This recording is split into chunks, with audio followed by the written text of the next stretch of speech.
Max Verstappen Chinese grand പ്രി കഴിഞ്ഞപ്പം പറഞ്ഞത് ചൈനീസ് ഗ്രാൻഡ് പ്രി ഏറ്റവും ശോകമായിട്ടുള്ള ഒരു റേസ് ആയിരുന്നു എന്ന്.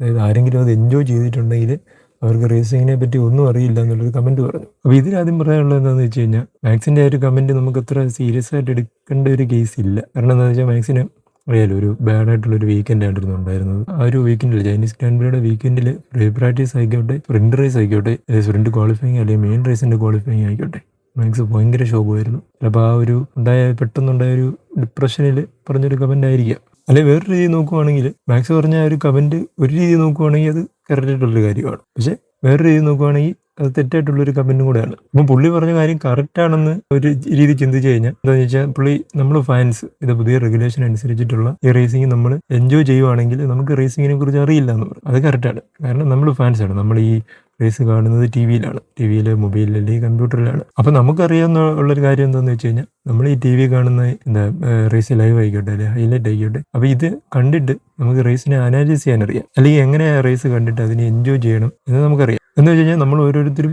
ഈ ഫോർമുല 1 റേസ് ആയിക്കോട്ടെ അല്ലെങ്കിൽ നമ്മൾ ഏതൊരു സ്പോർട്ട് കാണുകയാണെങ്കിലും നമുക്ക് ഫേവറേറ്റ് ആയിട്ടുള്ള ഒരു ടീം ഉണ്ടായിരിക്കും, ഒരു പ്ലെയർ ഉണ്ടായിരിക്കും, അല്ലെങ്കിൽ ഇതിൻ്റെ കേസിലാണെങ്കിൽ ഫേവറേറ്റ് ഉള്ള ഡ്രൈവേഴ്സും ഉണ്ടായിരിക്കും. അപ്പോൾ ഇവരുടെ ഓരോ ടീമിൻ്റെ പെർഫോമൻസും അവരുടെ ഒരു എക്സൈറ്റിംഗ് ആയിട്ടുള്ള മൊമെൻറ്റ്സും ഓവർടേക്സും അഡ്രിനാലിൻ റഷ് വരുന്ന മൊമെന്റ്സും ഒക്കെ കാണാൻ വേണ്ടിയാണ്, അത് കണ്ട് എക്സൈറ്റഡ് ആവാൻ വേണ്ടിയാണ് നമ്മൾ ഈ റേസസ് ഒക്കെ കാണുന്നത്. അങ്ങനെ നമ്മുടെ ഫേവറേറ്റ് ടീം വിൻ ചെയ്യുമ്പോൾ അല്ലെങ്കിൽ ഫേവറേറ്റ് പ്ലെയർ ഫുട്ബോളിലാണെങ്കിൽ ഗോൾ അടിക്കുമ്പോൾ നമുക്കൊരു എക്സൈറ്റ്മെന്റ് ഉണ്ടാകും. അതേ കേസിൽ ഇവിടെ നമ്മുടെ ഫേവറേറ്റ് ടീം വിൻ ചെയ്യുമ്പോൾ അല്ലെങ്കിൽ ഫേവറേറ്റ് ഡ്രൈവർ പോഡിയത്തിൽ വരുമ്പോൾ നമുക്ക് ഭയങ്കര ഒരു സന്തോഷം ഉണ്ടാകും. അല്ല നേരെ മറിച്ച് നമ്മൾക്ക് ഇഷ്ടമുള്ള ടീം നല്ലതായിട്ട് പെർഫോം ചെയ്തില്ലെങ്കിൽ നമ്മൾ സാഡ് ആവും. അതാണ് നമ്മൾ ആസ് എ ഫാൻ അല്ലെങ്കിൽ നമ്മൾ ഇത് ടി വിയിൽ വാച്ച് ചെയ്യുമ്പോൾ നമുക്കുണ്ടാകുന്നുള്ള ഒരു ഫീലിംഗ് അതാണ്. അപ്പോൾ അങ്ങനെ നോക്കുവാണെങ്കിൽ മാക്സ് പറഞ്ഞത് ശരിയായിട്ടുള്ളൊരു കാര്യമാണ്.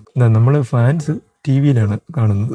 നമ്മളാരും ആ ഒരു റേസിംഗ് കോക്ക്പിറ്റിന് ഇരുന്നിട്ടല്ല നമ്മൾ റേസ് ചെയ്യുന്നില്ലല്ലോ. അത് ഡ്രൈവേഴ്സാണ് ആ ഒരു കണ്ടീഷനിൽ, ഓരോ ട്രാക്കിൻ്റെ കണ്ടീഷൻസിൽ അത്രയും പ്രഷറിന് ഉള്ളിൽ ഇരുന്ന് റേസ് ചെയ്യുന്നത്. We are not going through the pressure they are in. വേറെ രീതി പറയുവാണെങ്കിൽ ഒരു 4 ടൈം വേൾഡ് ചാമ്പ്യൻ്റെ അത്രയും നമുക്ക് റേസിനെ കുറിച്ച് അറിയില്ല. അപ്പോൾ മാക്സ് പറഞ്ഞ കാര്യം തെറ്റായിട്ട് തോന്നുന്നത് എന്താണെന്ന് ചോദിച്ചു കഴിഞ്ഞാൽ ലൂയിസ് ഹാമിൽട്ടൺ ആണെങ്കിലും അല്ലെങ്കിൽ കിമിയാൻ്റെ അല്ലെങ്കിൽ ജോർജ് റസൽ ആണെങ്കിലും ഈ 2 റേസസിനെ കുറിച്ച് പോസിറ്റീവായിട്ട് തന്നെയാണ് പറയുന്നത്.